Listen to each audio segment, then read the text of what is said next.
doing a brain dump the night before actually lets me sleep with peace of mind. Yeah. Because I've written down what 3 to 5 things I'm going to do the next morning. And then it's just now a matter of waking up and having the discipline to do those things instead of screen suck.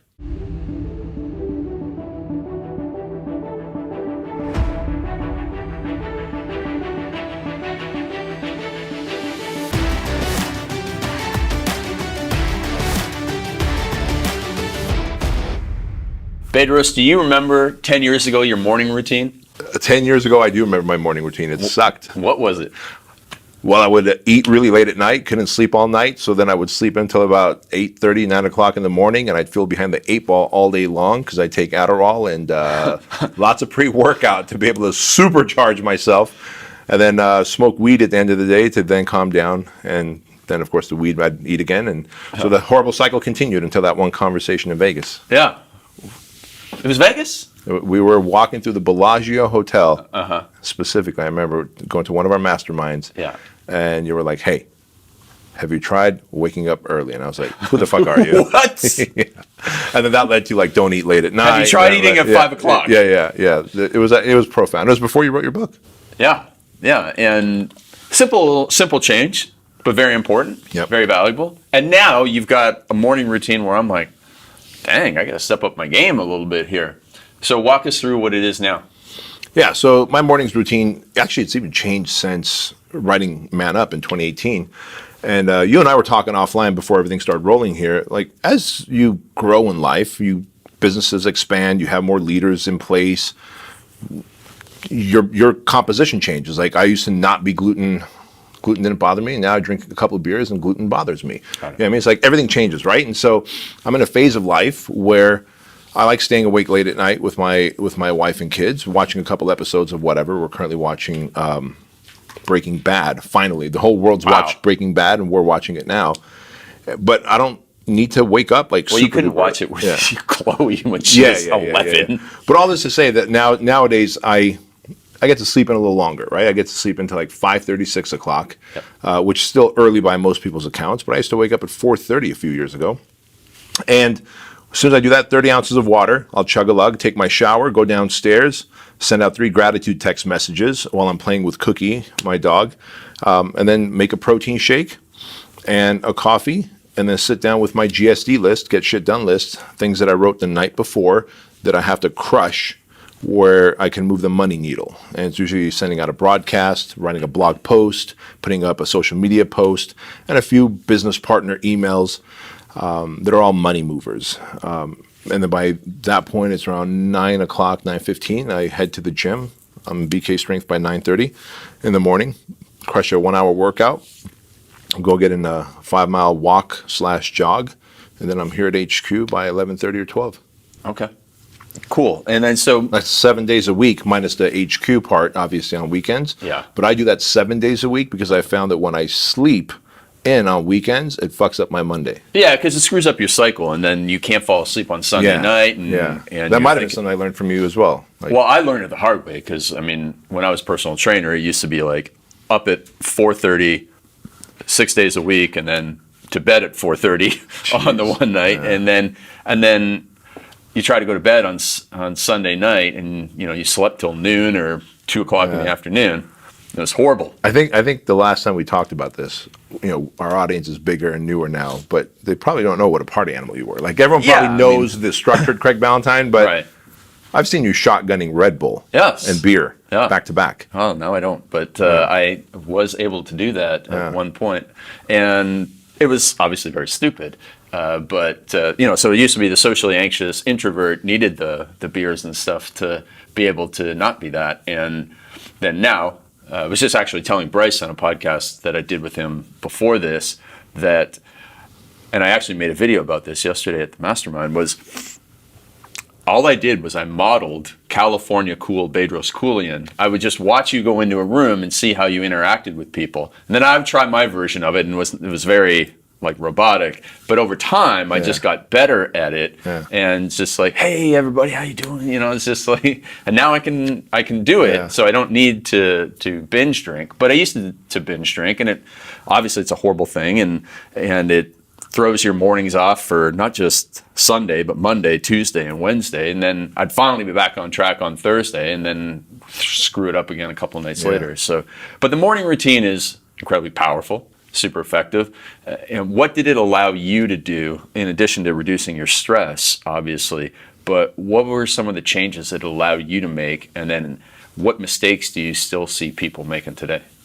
The biggest thing for me was that the morning overwhelm. Everybody who has any kind of leadership role, if you own a business, you're starting a business, you're self-managed, you got a lot of overwhelm in the morning because you're like, shit, I got a lot to do. Well, okay, if you actually slept on time, where you can get a good 7 hours of sleep, and then if you made a list of the things you needed to do the next morning so you don't have to sit there and make a list while you're overwhelmed. Right. Like, my best thinking never happens when I'm overwhelmed. Right. So, in fact, if you do a brain dump the night before, and so that's one thing I got, one of the many things I got from you when we talked about morning routines and how I should run mine, doing a brain dump the night before actually lets me sleep with peace of mind. Yeah.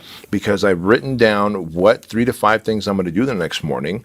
And then it's just now a matter of waking up and having the discipline to do those things instead of screen suck. Yeah. And there's the other thing, because if you're waking up and you're overwhelmed and you're a bit anxious and stressed, then you start looking for filler stuff to do. So while I think about what to do, let me just go on Facebook and Instagram and YouTube. Yeah. And now you get stuck in this cycle of social media. Before you know it, an hour or two has gone by, which doesn't mean you've been productive. It just gives you a greater sense, a heightened sense of overwhelm. And now you feel like, well, I'm not good enough, and I can't even have credibility with myself because I wanted to get up and work, but I've killed an hour and a half watching social media.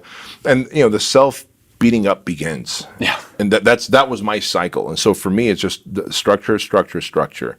And when I'm structured, I have virtually no anxiety, no overwhelm. When I lose structure, like this past weekend, I was going to come and join you guys at the $100 million mastermind and hang out there with you guys. Dan and Joel invited me, but I was in Portland at an event. But because I was at an event, my morning routine was off. Yeah. I was working out at a gym that was like 7 miles away. And so, I'm driving to this gym and I'm at a hotel and I can't connect to the Wi-Fi and it bothers me. So I try and do my morning routine, but it was off. And I noticed physically that I was short with Di. I was irritated with the kids and I wasn't my best self. Got it. That's how important that routine is, man. Yeah. Well, I want to unpack one thing here because what I've noticed, one thing that you said, doing the brain dump, really, really powerful. One thing I noticed for all of our entrepreneurs out there who have young kids, they forget it, right? So it's, they're a busy entrepreneur and they know that there's 3 things that Craig Ballantyne wants them to do, which is do the brain dump, then do a priority to-do list, so organize that stuff, and then do a little bit of work on the number 1 task. Like even if you just outline like your article or your email or your presentation, do those 3 things in about 10 to 15 minutes and you'll be fully prepared to totally crush your morning.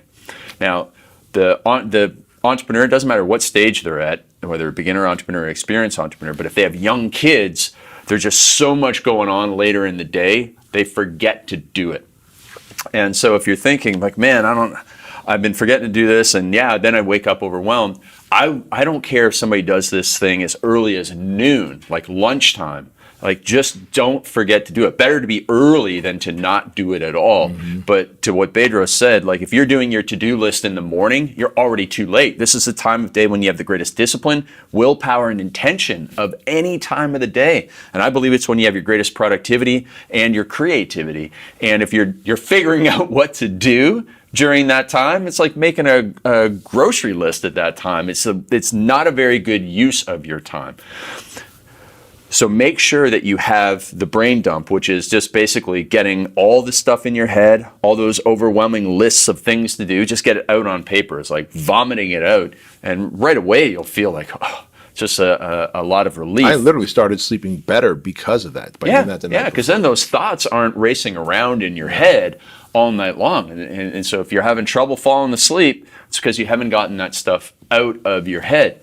And when you get out of your head, then you can start to make sense of it. It's like pouring a jigsaw puzzle box out on the table. If you just keep that up in your head, it's completely cluttered. Now you have it on the table, you can at least start to organize it a tiny bit. You don't have to figure it all out, but you have to organize it a little bit.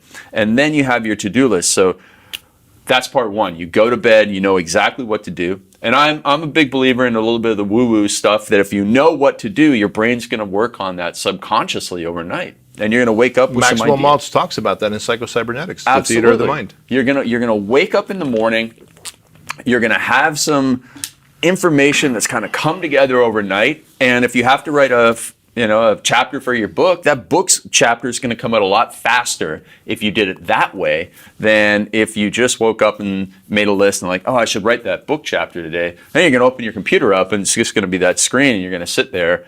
And I remember when I was writing, must have been the first book. I remember at one point I was supposed to be writing a chapter and I hadn't done the proper preparation. And the next thing I know, I'm like sweeping in the corner. And I don't even know how to turn a broom on. Like, I'm not very good at cleaning and I hate it. And that's how much, the procrastination kicked in, because I hadn't yet perfected my morning routine. But when you have that system in place, all the work, all the heavy lifting is done the night before. And then you show up in the morning and that stuff just pours out of you. And it's a habit that can be built really quickly. It's not going to take you like months and months of practice. You're going to be able to get into it, and you are going to feel, you're going to sleep better, which is going to help you perform better. You're going to be less stressed, less overwhelmed. And then you just, you always say, like, when you get up in the morning, if you hit the snooze button, you knock down the bad dominoes. If you get up on time, you get out of bed and you knock down the good dominoes, the rest of the day just starts going in that path too. What are some of the things that you've changed in your morning routine, let's say over the last year? Great question. And so, one of the criticisms that some people always gave me was like, it's too structured, it's too routine. It doesn't sound like you have, any room for social life and stuff like that. And it's not that I didn't have room for it, but I don't get up at 3:57 a.m. anymore. I used to get up at 3:57 a.m. I used an alarm, but I didn't use an alarm. We're in August now. I didn't use an alarm at any point in this year until last week when I had an early flight. And I was naturally getting up, some days at 4:17 and some days at 3:38 and some days at, if it was a later night the night before, I did sleep till 5 o'clock. Now I'm married and it's not because my wife goes to bed later. She goes to bed as early as I do. Sometimes she's happy to go to bed earlier. So we still go to bed about 8 o'clock at night. And we just communicated that, and we both, we're lucky enough to have found each other. But I don't use an alarm. But when I get up in the morning, I know exactly I still know exactly what I'm planned to do. And the other thing that has changed over the years is I moved from a maker schedule to more of a manager schedule, just by the business growth and the way that my business has changed. I'm no longer writing books or email copy or sales copy in the morning. Instead, I'm preparing for the coaching sessions that I'm going to do with people. I'm preparing. Sometimes I write video scripts, but most of the time it's not writing in the morning. Instead, it's preparing for people, and I take calls a lot earlier than I do. For some reason, I have a lot of European clients. Maybe it's just they prefer somebody who's not American. Maybe they resonate with the Canadian more than American. So I have a lot of clients, even in Eastern Europe. So that's like 9 hours ahead of West Coast time. Mm-hmm. So I'm taking calls sometimes as early as 5:30, 6 o'clock in the morning before my wife gets up and we hang out and take the dog out and stuff like that. So the work is done a little bit different, but the same principles are there. The same foundational rules are there. What do you eat in the morning? Like, because I found what you eat or maybe even don't eat makes a huge difference. Like I keep protein shake, 0 carbs, 0 sugar, because I feel lighter and like 0 fog. As soon as I even oatmeal, like healthy carbs, I do start feeling that insulin creep up and starting feeling a little. Yeah, foggy. so I'm lucky. I'm going to say I'm skinny through mostly genetics, and so I had never had coffee until 2019. So I was like 44 years old when I had my first coffee. It was when you met Michelle, right? Yeah. It was she got me to have my first coffee. What I couldn't do in a decade, she did in a week. Yeah, that's right. So, among other things. And so well, I refused. You tried. I refused to do that one thing. I was not going to wear more chapstick. There you go. So I am up. Actually, what the first thing I drink is Everyday Fit. Oh, really? Everyday Fit combined with the immunity shot. Okay. Everyday Fit and Wellness Shot by Truly. Yes, absolutely. 100%. So I get up, I drink about 1.5 liters of fluid. How many, in American, how many ounces is that? I don't know. 1.5 liters, is that a gas tank? That's like... That seems like a fucking gas tank, Ed. No, that's a lot of fucking water, bro, and a lot of Everyday Fit. I don't even know if that's healthy. 6 cups. Okay, so a cup is 8 ounces. All right, 8 times 6 is... 48 ounces? Okay. Okay, yeah, so 48 ounces of water and Everyday Fit and immunity shot. And that's about an hour and a half I've been up. And then I'm starting to get a little bit hungry. So then I have a coffee, a protein bar, and walnuts. Nice. Yes. Walnuts, man. I started eating walnuts. When you started eating walnuts, like during the mastermind, you were like, something about the fat. The omega. Yeah. And you were like, I forget what reason you had to. And I was like, because I've been eating almonds up into that point. Yeah. And I think my almonds kind of tear my gut up a bit. So I was like, I'm going to try these walnut things. Walnut is still my go-to in the evenings. Yeah. Super healthy, man. Yeah. I swear that I some days eat like 800 calories worth of walnuts. Like a lot of walnuts. We should have invested in a walnut California farm. walnut farm. Yeah. Anyways, so that's what I have.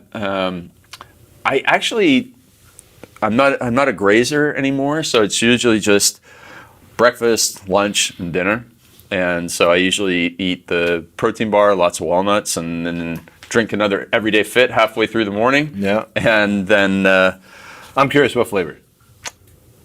Michelle loves the Hawaiian one. Yeah, the Pog. Yeah, the right? Pog one. Yeah. I'm okay with that one, but I don't drink it that much because I want to save it for her. Yeah. So I'm anything. I don't care because you just want the benefits of it. I mean, and I've just got all the flavors, so I just rotate through them. Yeah. And it doesn't really matter to me. I just like some sweetness. So, anyways, I only feel tired if I have too heavy of a shake at lunchtime, and other than that, I'm fortunate not to feel tired during the day. Yeah, that's awesome. And I can also pretty much mainline sugar and be okay with it. Yeah, well, that started off since you were a wee little pup. Yes, right? exactly. Yeah. So that's the morning routine with the nutrition stuff, but it's kind of like you. Like for that first hour and a half, I'm just so focused in the work. I'm not hungry. I don't need anything. Do you exercise it? I know the answer, but do you exercise it in the morning, in the afternoon, at night? Late morning.